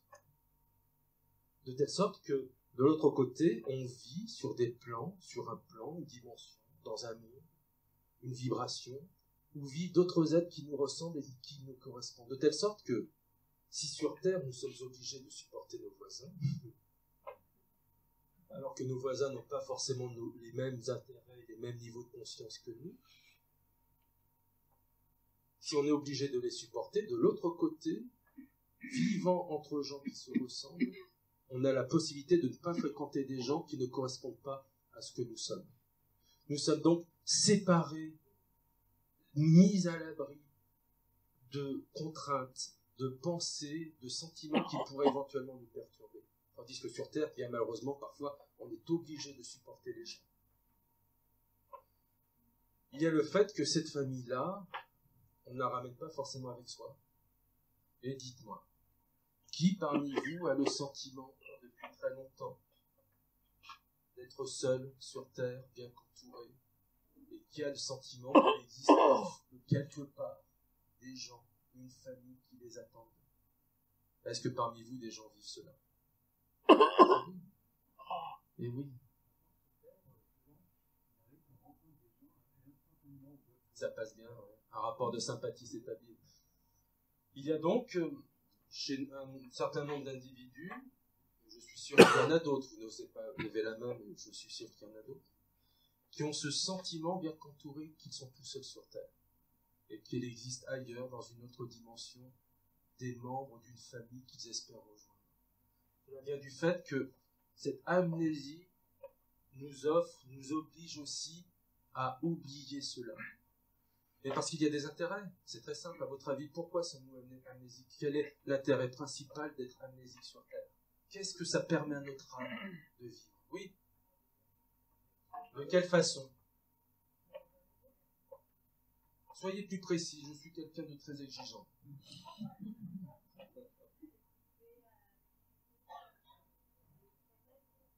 Et quel est l'intérêt d'être amnésique? Attendez, la dame au fond. À se dépasser de quelle façon? Expérimenter quoi? Apprendre de ses erreurs. Là, on emprunte déjà une piste intéressante. Oui. Ah ouh, ça c'est très bien. À tout recommencer. C'est ce que vous alliez dire? Oui, c'est ce que vous alliez dire. L'amnésie nous offre un formidable moyen de recommencer les choses en évitant d'être corrompu, d'être gêné par les souvenirs de nos vies antérieures. Imaginons un peu, madame, quel est votre prénom? Imaginons, Irène, que dans une vie antérieure, nous soyons beaucoup aimés tous les deux. Nous avons formé un couple tous les deux. Mais il se trouve que je vous ai abandonné. Lâchement, pour quelques raisons, je vous ai abandonné, vous et nos enfants, et à cause de moi, vous êtes tombés dans la déchéance, dans la pauvreté, vous avez terriblement souffert. Est-ce que si nous avions le souvenir de nos vies antérieures, aujourd'hui, quelques siècles après notre histoire d'amour, vous accepteriez que je vous fasse, en quelque sorte, cette leçon spirituelle? Est-ce que vous accepteriez, sans être gêné, sans envie de vous venger, est-ce que vous accepteriez que, soudain, je ne vienne pas vers vous et que je ne vous demande pas pardon et que je fasse... Bien sûr, bien sûr. Avec François, nous avons pu être dans une vie antérieure des associés. Et puis, ça marchait tellement bien que, François, j'ai un petit peu décidé de tuer, quoi. Hein. Et à cause de moi, François et sa famille ont été jetés dans de très grandes difficultés. Et moi, j'ai joui de la vie, grâce à l'argent, grâce à la renommée. Et est-ce que vous croyez qu'il serait simple pour François, aujourd'hui, de m'entendre vous dire tout cela sans avoir envie de me donner un coup de poing? Vraisemblablement pas. Dans un monde comme le nôtre, où nous sommes encore, malheureusement, assaillis par ces émotions, par ces sentiments de vengeance, par la sensation d'une douleur, d'une souffrance que l'on cherche à réparer, il peut y avoir la tentation de créer des liens qui ne nous offrent pas le moyen d'évoluer correctement et tranquillement. L'amnésie nous permet à François et moi de collaborer, de nous estimer, sans que le souvenir interrompe cette confiance que nous portons l'un à l'autre. En fin de compte, je me rends bien compte, François se rend bien compte que je suis pas si nul que ça. J'étais un salaud autrefois, mais j'ai pu me corriger. Hein. Et puis c'est la même chose avec vous. Peut-être que notre histoire d'amour peut recommencer. Peut-être que vous pouvez constater vous-même que j'ai changé. Et peut-être que par certains moyens détournés, je peux être tenté de me faire pardonner. Vous comprenez? Donc l'amnésie a cet avantage qu'elle nous permet de recommencer l'existence en faisant en quelque sorte table basse, phrase du passé, et de nous offrir le moyen de faire mieux ou de faire différemment que par rapport aux anciennes existences. Mais pour autant, nous ramenons des choses des vies antérieures. Parfois, il y a des personnes qui ramènent des talents. Ce sont ces enfants qui ont du génie. Parfois, nous ramenons des des sortes de souvenirs, une sensation de déjà-vu par rapport à certains lieux et certaines personnes. Il y a donc en nous, dans nos filtres, parfois des percées, des éléments de notre mémoire qui surgissent à nouveau. Parfois, on rencontre des personnes qu'on a connues autrefois, des personnes qui nous donnent ce sentiment de « Ah, j'ai pas confiance en elles », ou alors, au contraire, j'ai envie de faire quelque chose avec elles, le rapport de sympathie. De telle sorte que, dans notre parcours de vie, il s'agit donc pour nous, pour notre âme, d'évoluer et d'ouvrir ses champs de conscience à un certain nombre de paramètres. Et puis, j'en aurai terminé dans 5 minutes.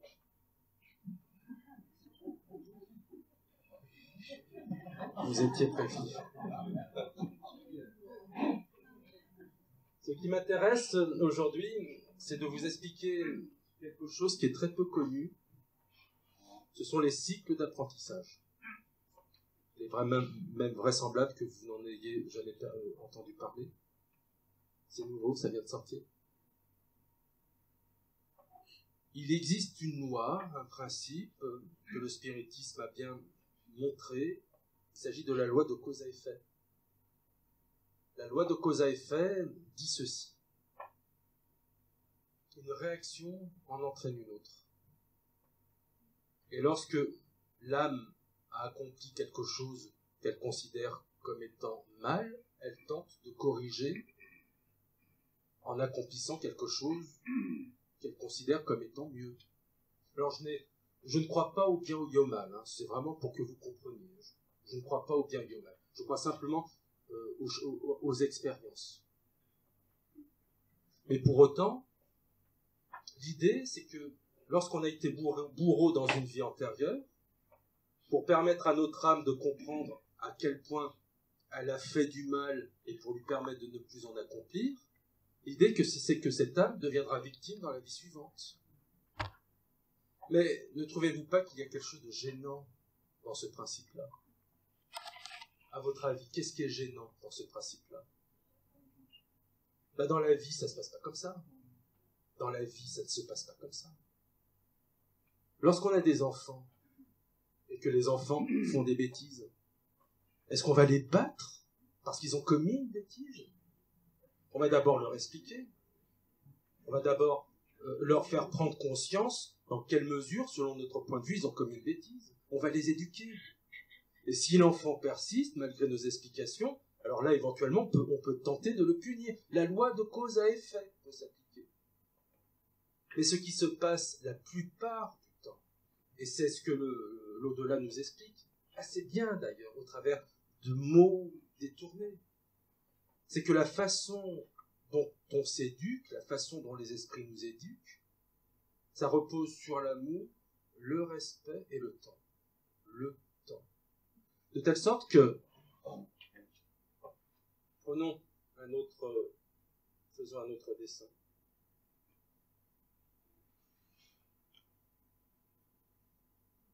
Ici, c'est la force d'évolution, la force de progression. Mais ici, il s'agit de la spirale. Il s'agit de notre parcours évolutif. C'est un extrait, c'est un zoom.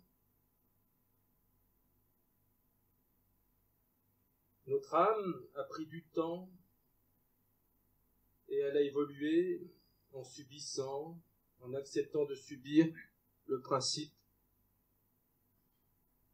de réincarnation.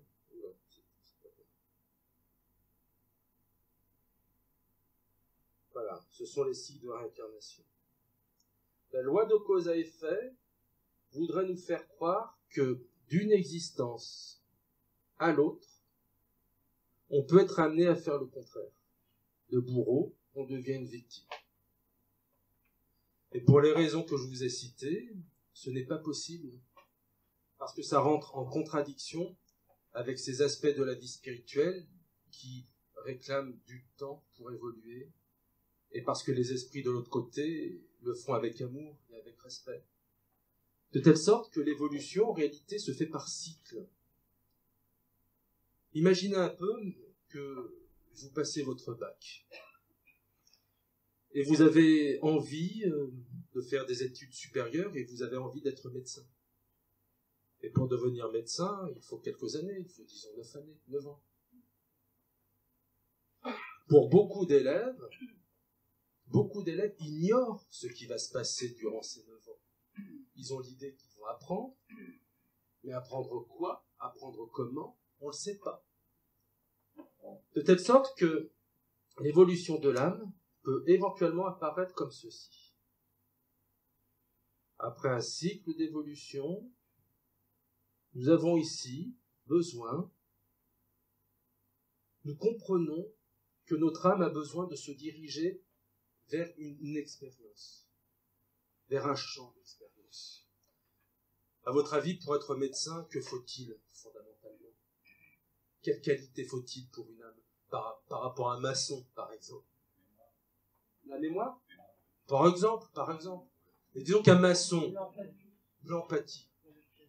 L'empathie, c'est pas quelque chose qui est simple à acquérir. Ça demande de l'expérience, ça demande un certain nombre de vies pour l'acquérir. Sinon, on est égoïste. Quand on n'est pas empathe, quand on ne fait pas preuve d'empathie, quand on ne sait pas ressentir l'autre, alors on est centré sur soi. Mais pour sortir de soi, il faut vivre un certain nombre d'existences pour atteindre l'état d'empathie. Donc, imaginons un peu qu'à un certain moment dans le parcours de notre existence, nous disions, ou alors nos guides, nos accompagnants spirituels nous disent, Victor, tu as maintenant besoin de vivre l'empathie, parce que si tu as réussi à comprendre ce que c'est, ça t'emmènera vers l'amour universel. Donc, on met en place un parcours, on met en place des expériences de vie qui vont nous permettre de comprendre, de vivre l'empathie, de la comprendre, pour qu'ensuite elle nous amène vers une autre expérience.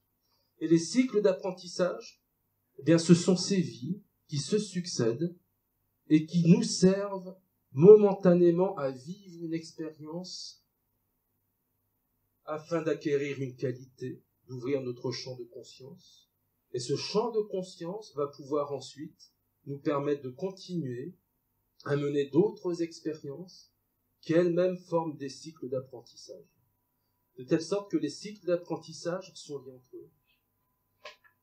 Une personne qui va avoir le bac et qui veut devenir médecin, c'est donc qu'elle veut devenir médecin. Mais comment ça se passe? Eh bien, elle vit différentes expériences. Mais l'objectif, c'est de devenir médecin, vous comprenez? Quelqu'un a évoqué tout à l'heure le fait que dans le parcours de notre âme, on pouvait se projeter dans nos vies futures. D'une certaine façon, on peut le faire en imaginant qu'on peut devenir quelqu'un qu'on fréquente autour de nous, en étant en contact avec des guides, avec des gens tout à fait remarquables. Et on peut avoir envie de leur ressembler. C'est exactement comme dans la religion catholique, par exemple, il y a la représentation des saints. Les saints sont vachement utiles, non seulement parce qu'on prie pour eux et nous rendent service, mais ce sont des exemples. Ce sont pour nous des exemples auxquels on pourrait ressembler. Eh bien, on côtoie de l'autre côté des esprits qui sont suffisamment supérieurs pour qu'on ait envie d'être comme eux, d'être aussi riches qu'eux. Et donc, on se renseigne. En les côtoyant, on essaie de comprendre ce dont on a besoin pour devenir comme eux. Et alors, on se projette. Et donc, quand on veut devenir médecin, en supposant que le bac ait été obtenu dans ce cycle d'apprentissage, et en supposant que pour devenir médecin, ça se passe ici, médecin, quelques siècles plus tard, il faille apprendre un certain nombre de qualités, alors on prend son temps pour progressivement mener des cycles d'apprentissage qui, les uns après les autres, nous amènent enfin au but, devenir l'être que l'on a désiré être il y a des siècles auparavant.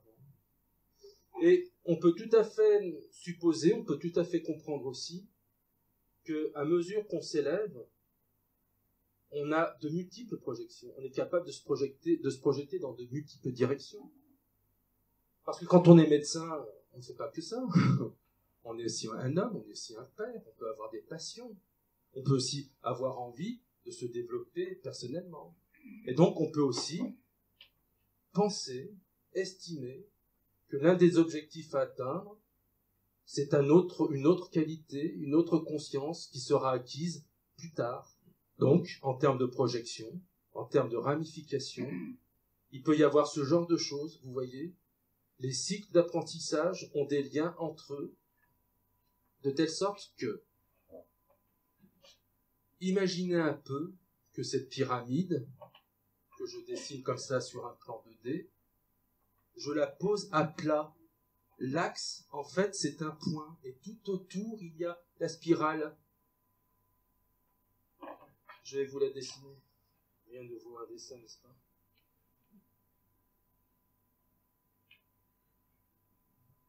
Ici, nous avons l'axe de progression. Et là, nous avons la spirale.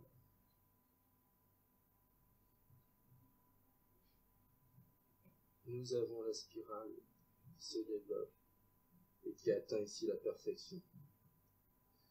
Nous avons ici les cycles d'apprentissage. Ce sont de multiples existences. J'ai quelques témoignages où des esprits parlent de 3 vies, 5 vies durant lesquelles ils doivent apprendre, par exemple, à ne plus être égoïstes. Il y a ici de multiples cycles d'apprentissage. Ces cycles d'apprentissage sont très nombreux, puisque pour parvenir à la perfection, vous imaginez bien que nous avons beaucoup de choses à apprendre et à maîtriser, hein, et que notre vie n'est pas encore terminée. Et puis, il y a ces liens, ces ponts, oula, je l'ai fait très gros, hein, mais c'est fait exprès. Il y a ces ponts, ces liens entre les différents cycles d'apprentissage. Et est-ce que ça ne commence pas à vous rappeler quelque chose? Est-ce que ça ne vous commence pas, pour ceux qui savent, est-ce que ça ne vous rappelle pas les neurones? C'est exactement ça. Ça rappelle les neurones et leurs synapses. Une fois encore, ce qui est grand est comme ce qui est petit. Il y a dans la nature ce rapport entre le grand et le petit. Il y a ces forces considérables qui impriment leur mouvement dans la matière. De telle sorte que il y a parfois l'idée que Dieu est un personnage et que nous sommes une cellule dans une cellule du personnage. Et il y a le fait que notre vie, selon un certain plan, ressemble à un système neuronal, à ce qui constitue une intelligence. Ça peut peut-être nous amener vers l'idée que Dieu est peut-être effectivement quelqu'un. Qui sait, hein. Par rapport à tout cela, à la spirale de la vie, j'aimerais faire le lien à nouveau à la farandole. La farandole n'a jamais été et n'est jamais encore que l'expression de la vie et de la mort. C'est une fête. Et à mesure que nous élevons, je crois que l'on a conscience que la vie est une sacrée opportunité qui nous est offerte. Malgré les difficultés, malgré les souffrances, malgré les contraintes, quelle chance nous avons d'être là. Et quelle chance nous avons aujourd'hui, notamment, de comprendre ces choses-là et d'entrer en rapport avec nos êtres aimés. La farandole de la vie est non simplement quelque chose de matériel, quelque chose de vivant, mais c'est aussi un symbole extraordinaire. C'est l'expression de la danse dans laquelle nous sommes tous embarqués les uns et les autres. C'est l'expression de l'amour et de la joie que l'on peut avoir en nous et qui peut nous offrir le moyen de poursuivre notre existence jusqu'à son terme sans être plus seulement un être souffrant, mais déjà quelqu'un qui commence à être heureux, voire très heureux. Mesdames et messieurs, merci, ce sujet est terminé. Est-ce que vous avez éventuellement des questions à me poser? Oui. Oui. Écoutez, je suis nul en maths, mais je me rends compte que si j'ai été un génie des mathématiques, ou si je m'en suis servi à une époque de l'évolution de mon âme, dans cette vie, ça ne me sert à rien. Parce que dans cette vie, ce que j'ai besoin d'être et de transmettre, c'est essentiellement des émotions. Dans mon rôle de médium, puisque je suis taillé comme un outil, les mathématiques ne servent à rien. Je serais un gros con si j'étais qu'un matheux et si je n'étais pas un être sensible. Donc, il y a dans l'évolution de mon âme, probablement et dans la vôtre, probablement des acquis dont on n'a pas besoin parce qu'en fin de compte, on est ici comme des ouvriers spécialisés. dans la mesure où on se spécialise, dans la mesure où on vient apprendre une notion, il y a des choses qui pourraient nous gêner dans cette expérience-là. Donc on les laisse plutôt de côté. Oui. Parlez plus fort. Oui.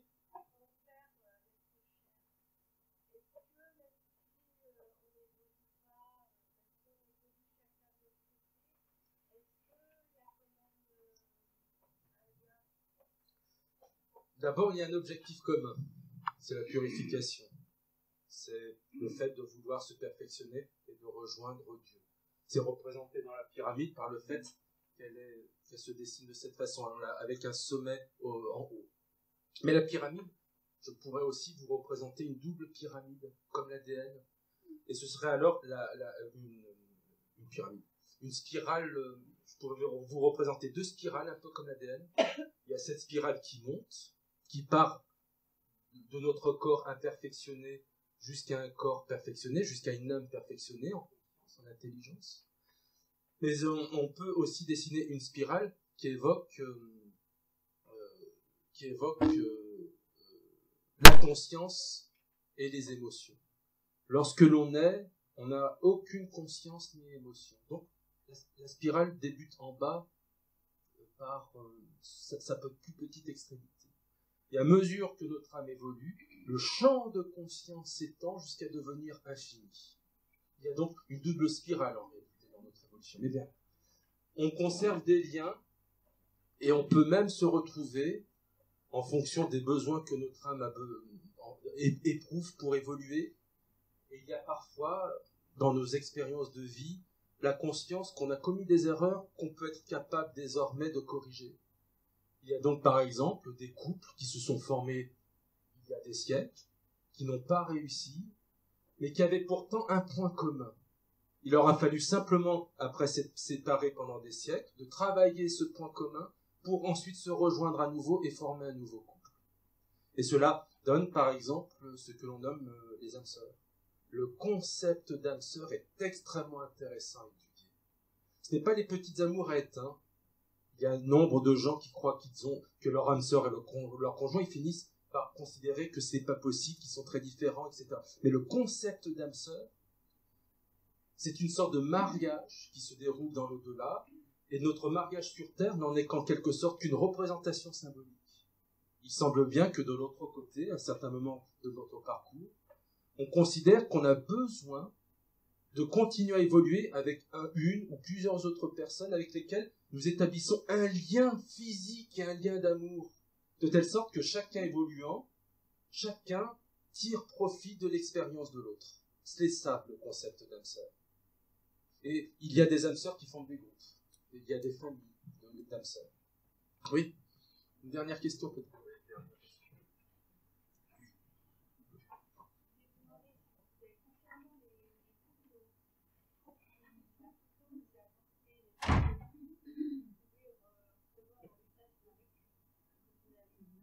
Je ne le recevrai pas durant cette séance, naturellement, parce que je ne peux pas parler et écrire en même temps. Mais demain, je peux recevoir des consultants. Je peux les recevoir jusqu'à quelle heure? Le matin seulement? La journée aussi? La salle me sera prêtée jusqu'à la journée? Ah, très bien, très bien. Donc je pourrais recevoir demain en consultation privée, vraisemblablement jusqu'à 17h à peu près. Donc si parmi vous des personnes ne reçoivent pas des messages, peut-être que ça vaut le coup de tenter d'en obtenir demain. Voilà. Merci Victor.